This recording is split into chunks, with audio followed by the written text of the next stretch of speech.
शहजाद, आपका इसके ऊपर क्या तज्जिया तबसरा है? ख़ासकर ये जो ईरान की तरफ से कहा जा रहा है, और राइटली सो, कि हमें किसी फ्यूचर जारहियत से मुतल्लिक कोई इंटरनेशनल गारंटीज़ लेके दी जाएं। इस तरह की गारंटीज़ कैसे मिल सकती हैं? कौन देगा? ट्रंप की गारंटी? बहुत शुक्रिया अलीना। अलीना, सबसे पहले तो जैसे आपने कहा कि डोनाल्ड ट्रंप कहते हैं कि जब तक हमारे मकासद पूरे नहीं होंगे तब तक ये जंग जारी रहेगी। अब वो मकासद क्या है, इसी पे तो सब सवाल कर रहे हैं कि जब आप यहाँ पे आपने जंग का आगाज किया तो उस वक्त तो क्लियरली आपने अपना एक ऑब्जेक्टिव बताया था कि आप एक रिजीम चेंज चाहते हैं यहाँ पे। लेकिन क्या हुआ कि पहले दिन की स्ट्राइक्स में आपने आयतुल्लाह खमेनाई को शहीद कर दिया, लेकिन अब उनके बेटे मुश्तबा खमेनाई जो है उनको रिप्लेस कर चुके हैं।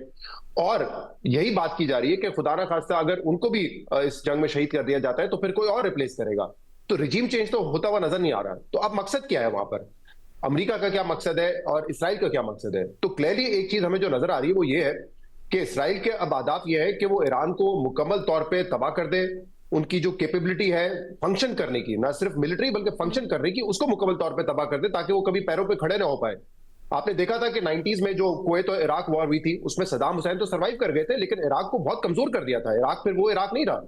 यही उनका अहदफ इस वक्त नजर आता है। दूसरा, इस खित्ते में जंग को इस हद तक बढ़ाया जाए कि जो मशरक़ वस्ता के बाकी ममालिक है वो मुकम्मल तौर पे कमजोर हो जाए, सिर्फ मिलिटरीली नहीं बल्कि इकोनॉमिकली कमजोर हो जाए। अब आप ये सोचें कि इतने अरसे तक ये गल्फ कंट्रीज ने जो अपनी एक मिलिट्री कैपेसिटी को बढ़ाया था, उन्होंने पता नहीं करोड़ों अरबों डॉलर खर्च किए होंगे इस पर, जिसमें उन्होंने अपना एयर डिफेंस सिस्टम भी लिया। वो क्या सिर्फ इसलिए लिया था कि कोई और मुल्क हमला करेगा ईरान पर और ईरान उन पे जवाब देगा और वो तमाम उसको इस्तेमाल कर देंगे? तो यानी अगर आप सोचें तो इनका जो डिफेंस स्ट्रक्चर है बहुत हद तक वो इस्तेमाल कर चुके हैं, जबकि ईरान ने ये जंग का आगाज भी नहीं किया। एक तो होता ना कि डायरेक्ट कॉन्फ्लिक्ट होता between gulf countries and Iran, वो तो नहीं हुआ। यहाँ पर ईरान पर हमला हुआ, ईरान उन पे जवाब दे रहा है। वो अपनी मिलिट्री कैपेसिटी को यूज कर रहे हैं। इकोनॉमिकली इन गल्फ कंट्रीज का फ्यूचर जो होना था शायद अब वो ना हो। तो ये तो पूरे खित्ते में इसराइल ने अपने आप को एक मजबूत मुल्क के तौर पे, रियासत के तौर पे उभारा है और बाकियों को बहुत ज्यादा कमजोर किया है। तो मुझे तो यही मकसद नजर आ रहा है कि इस खित्ते को लड़ाओ, इस खित्ते में सिर्फ एक ही बादशाह रहे, एक ही ताकतवर मुल्क रहे, वो इसराइल हो। और वो मेरे ख्याल से वो करने के लिए यही उनका एक मकसद नजर आता है। दूसरा, आप देखें कि अमेरिका की जानिब से भी ये जो अब हमने एक ट्रेंड देख रहे हैं पिछले 13-14 साल में, जब से एक अरब स्प्रिंग आया और अभी वेनेजुला में क्या देखा, अब यहाँ पे हम देख रहे हैं कि इसके जो एक ये अमेरिका ये कर रहा है कि उनका जो डॉक्ट्रिन है कि जो लीडरशिप है उसको मुल्क में जाके मार दो, अगवा कर लो, उसको तब्दील कर दो। इसका तो एक टैसिट अप्रूवल हमें लगता है कि दुनिया दे रही है, क्योंकि ये होता जा रहा है। इतने ममालिक में हो गया, लिबिया में हो गया, क्या हालात है, यमन में कर दिया आपने, कई और ममालिक में कर दिया, वेनेजुला में कर दिया। कहीं आपने स्टेबिलिटी देखी है? तो एक ऐसा नया डॉक्ट्रिन है अमेरिका का कि आप रिजीम चेंज करें, आप लीडर्स को मार दें, आप वहां पे अगवा कर दें, और उसके बाद हमने उन मुल्कों के हालात तो बेहतर होते हुए नहीं देखे। लेकिन हम क्या देख रहे हैं कि दुनिया की तरफ से एक उसका टैसिट अप्रूवल है, कोई कुछ करता नहीं है, क्या कोई एक बयान आ जाता है ज्यादा से ज्यादा। तो वो मेरे ख्याल से इस अपनी डॉक्ट्रिन को एस्टैब्लिश करने में बहुत हद तक कामयाब हुए। और अब आगे क्या होगा नो वन नोज, क्योंकि खुदा ना खास्ता जिस तरीके से ईरान अब ये बमबारी कर रहा है, जवाबी बमबारी कर रहा है जीसीसी कंट्रीज पे, अगर वहां से भी रिएक्शन आने लगा, कोई और मुल्क इसमें इन्वॉल्व हो गया, तो फिर तो मुझे लगता है कि ये जंग और ज्यादा बढ़ेगी। How does it end, we don't know. अब इसके जब मकासद ही हमें नहीं पता कि क्या है, क्या अमेरिका को मजीद कोई ट्रॉफी चाहिए दिखाने के लिए, या वन फाइन डे वो आके इस तरह की विक्ट्री स्पीच कर देंगे जिसका भी मैं जिक्र कर रही थी। 2 दिन पहले भी जब उन्होंने कहा एक सीबीएस को इंटरव्यू में कि जंग तो खत्म होने के बहुत करीब है, तो लोगों ने बड़ी उम्मीद का इजहार किया कि शायद जंग खत्म होने जा रही है। लेकिन अब इस एक बाकायदा सीरियस सस्पिशन है कि क्या डोनाल्ड ट्रंप ये सिर्फ बयानात मार्केट मैनिपुलेशन के लिए कर रहे हैं, क्योंकि उस दिन आपने देखा कि ऑयल प्राइसेस जो है वो $120 बैरल से $80 पर बैरल पे आ गई, फिर अगले दिन $90 बैरल पर गई। तो अगर आप पढ़े इस वक्त ये दुनिया में बातें हो रही है कि क्या वो जानबूझ के ये काम कर रहे हैं। एक सीरियस सस्पिशन है कि क्या वो मार्केट मैनिपुलेशन के लिए कर रहे हैं। अब ये तो हमें नहीं पता, पता नहीं कई सालों बाद क्या पता चले जाके किसने क्या इन्वेस्ट किया हुआ था, किसने क्या शॉर्ट सेल किया हुआ था, वी डोंट नो। बट इन बयानात की कोई सेंस नहीं नजर आती कि एक मौके पे आप कहें कि जंग खत्म हो रही है, उसी बयान में आप कहें नहीं जंग शुरू भी हो रही है और जंग खत्म भी हो रही है। आपको याद है ना कि जब वो सवाल हुआ कि आपके डिफेंस सेक्रेटरी कह रहे हैं बिगिनिंग, वो कह रहे हैं बिल्कुल ये बात भी ठीक है, जंग खत्म भी हो रही है, जंग शुरू भी हो रही है। मतलब इसकी कोई सेंस नहीं है। तो जिन जिन बातों की आप सेंस ना समझ पाए, जिनके ऑब्जेक्टिव्स क्लियर ना हो, वहां पे ये प्रेडिक्ट करना बड़ा मुश्किल हो जाता है कि इसका एंड क्या होगा। ठीक है जी। इरशाद भट्टी साहब, सर आपका क्या तज्जिया तबसरा है सारी सूरत हाल के ऊपर? मैडम शेख, मैं तो अभी तक इस एक फिक्रे, एक सेंटेंस की मज़े ले रहा हूँ। इंजॉय कर रहा हूँ। आला हजरत ट्रंप साहब फरमा रहे हैं कि जंग पहले ही घंटे में जीत ली थी। यानी एक हारे हुए शख्स का एतमाद देखें या एक हारे हुए शख्स का खाली दिमाग देखें। दुनिया की वाहिद जंग है जो आला हजरत ट्रंप लड़ रहे हैं और जो जीत चुके हैं मगर लड़ रहे हैं। वाह वाह, जंग जीत चुके हैं मगर जंग जारी है।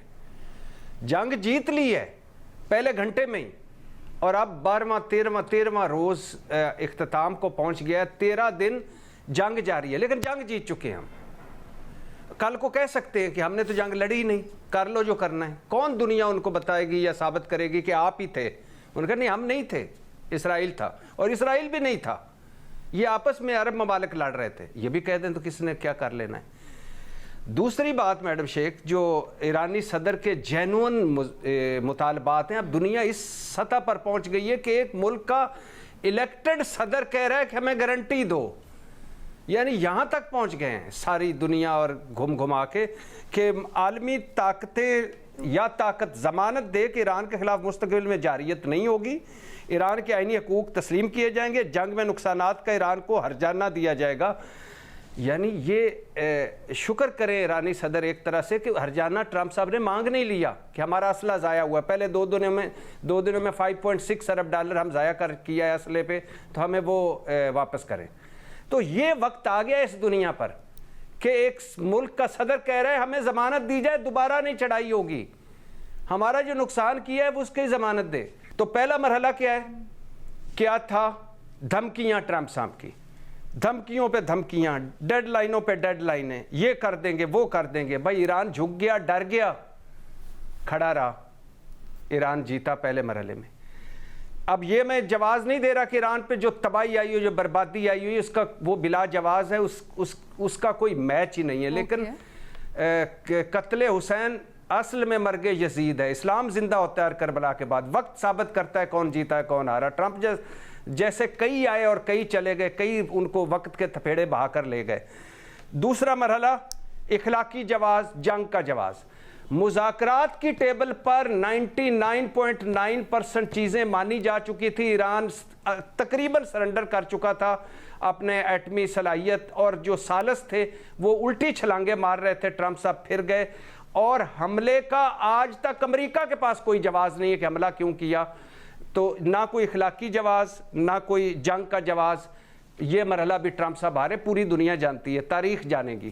तीसरा मरहला मैडम शेख, सिर्फ एक मिनट, अगला मुझे कोई टाइम ना दीजिए, ठीक ज़रा थोड़ा सा आहिस्ता कीजिएगा, मेहरबानी होगी आपकी। तीसरा मरहला, 1 मिनट में बगावत हो गई क्या ईरान में? बगावत हो गई क्या ईरान में? आप तो कहते थे कि आएंगे और पूरी ईरानी कौम हमारे साथ है, सड़कों पे आ जाएगी। कर ली बगावत, हो गई बगावत।